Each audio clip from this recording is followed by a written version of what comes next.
Alors, pour notre chronique écolo cette semaine, Léa, notre chère truite, de quoi nous parles-tu? Oui, en fait, cette semaine, je vais parler des fameux sacs de plastique. Donc, en fait, saviez-vous que chaque année, au Québec, ce sont plus de 2 milliards de sacs de plastique qui sont utilisés? Donc, en fait, cette semaine, je voulais revenir sur le fameux règlement qui a été adopté à Montréal et qui est en vigueur depuis le 1er janvier. Donc, en effet, sur l'île, tous les sacs de plastique dits légers, donc comme celui-ci, vont être interdits dans les commerces. Puis, bon, inévitablement, on n'est pas très loin de Montréal, donc c'est quelque chose qui va venir nous toucher directement ou indirectement dans Vaudreuil-Soulanges. Donc, c'est pourquoi je voulais en parler aujourd'hui. Et, bon, premièrement, qu'est-ce que ça implique, ce règlement-là? D'abord, c'est important de mentionner que les commerces ont d'ici le 5 juin 2018 pour s'adapter. Et ensuite, ça implique aussi que ce ne sont pas tous les sacs de plastique qui vont être interdits, seuls ceux qui sont dits à usage unique et, bon, à moins de 50 microns. Ça, c'est la mesure de l'épaisseur des sacs. Donc, par exemple, le fameux sac d'épicerie, il est assez mince, il va être interdit. Et qui est considéré usage unique, lui. Oui, il est considéré usage unique, même si d'un point de vue technique, on le réutilise souvent, par exemple, comme sac de poubelle. Et les sacs comme ceux-là, donc qui sont plus épais, vont continuer à être utilisés dans les commerces.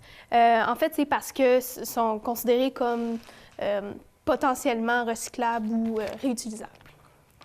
Et deuxièmement, en fait, je voulais remettre les pendules à l'heure par rapport au sac de plastique parce que, oui, le sac de plastique conventionnel comporte des avantages. En fait, c'est un sac qui est vraiment, qui coûte pas cher à produire, puis qui a même une empreinte écologique moindre que certains autres types de sacs, comme le sac de papier.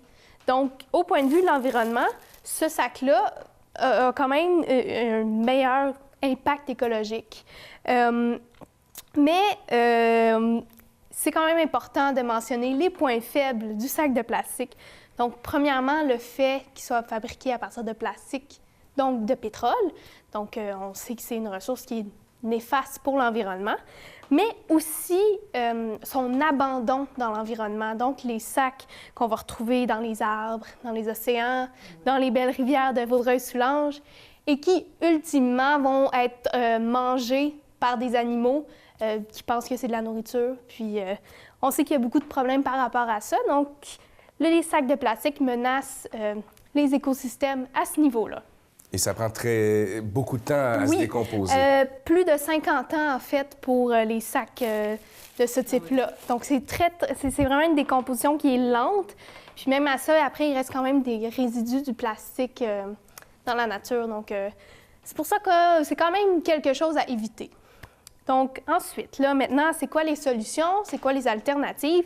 Il y en existe plusieurs, évidemment.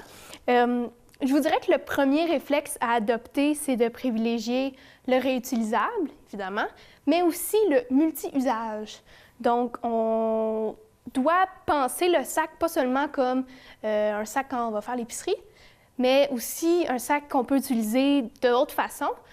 Par exemple, quand on sait qu'on va faire des petits achats dans la journée, on peut s'apporter un petit sac à dos qui va nous servir à mettre les achats, mais aussi tous les autres objets qu'on pourrait avoir besoin. Donc, c'est vraiment de penser en termes de multi-usage. Et qu'est-ce qu'on fait avec les sacs qui sont biodégradables? Oui. Léa? Donc, à Montréal, avec la nouvelle réglementation, les sacs biodégradables et les sacs qui sont dits oxodégradables, donc ça, c'est un peu technique, c'est des sacs qui sont conçus pour se fragmenter dans l'environnement. En fait, ils vont être interdits. Donc, que ce soit n'importe quelle épaisseur, vont être interdits parce que, particulièrement les sacs oxodégradables, même s'ils se fragmentent, il reste des particules qu'on ne voit pas à l'œil nu, qui sont des particules de plastique, puis ceux-là, ils vont rester dans l'environnement. Donc, c'est pour ça qu'on a décidé de les interdire, point. Donc, oui. Donc, ce n'est pas une option à privilégier. Et pour en revenir aux sacs réutilisables, donc le fameux sac comme celui-ci, qu'on a tous vu dans n'importe quelle épicerie. Ce qui est important à considérer, c'est que si, avec ce sac-là, on va avoir une moins grande empreinte écologique qu'avec les sacs de plastique. Il faut l'utiliser au moins 35 fois. Donc, si vous êtes du genre à oublier votre sac à chaque fois que vous allez à l'épicerie, ça ne sert à rien d'en racheter un à chaque fois. En fait, vous allez faire plus de dommages pour l'environnement.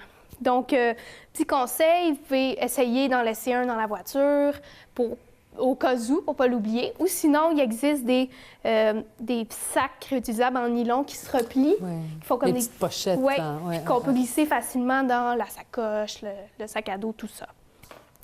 Ensuite, pour les sacs en tissu.